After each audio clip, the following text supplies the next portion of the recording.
Chapter 4. The Boy. At last, the worst of the storm passed. Just as promised, the boy was allowed to sail to the giant's island with his father and some other villagers. The boy was excited.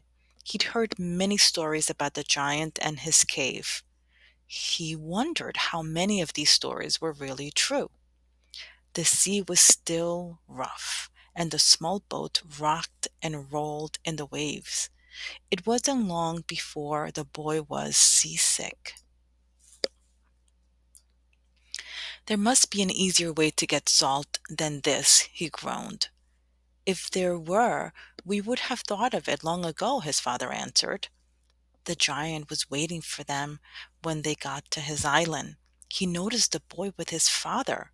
It had been a long time since he'd seen a child.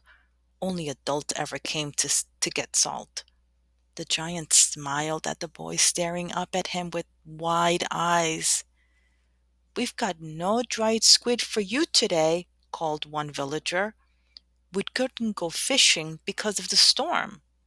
"We don't have boiled rice mixed with prawns either," said another. The giant was disappointed. He'd been looking forward to the tasty food they usually brought him. He watched the villagers get their bamboo baskets out of their boats. They set off for the cave in the hills. "Watch your step," he called as they disappeared into the jungle. "The path is slippery today." The giant got to the cave before the villagers did. The boy followed his father through the cave opening into a huge underground chamber. When his eyes got used to the dim light, he could make out the great piles of salt his father had told him about. The smell was so awful, he could hardly breathe.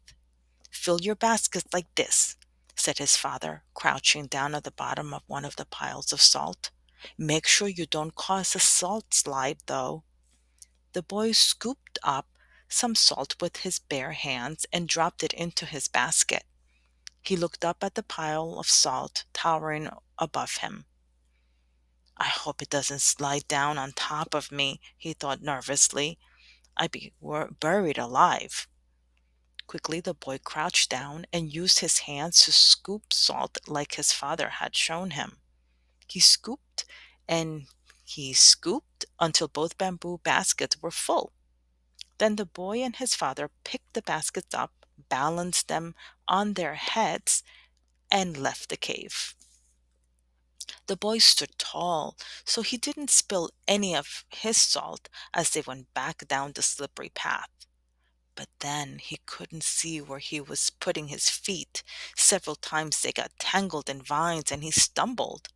By the time he got back to the shore, his body was sore from carrying the heavy load.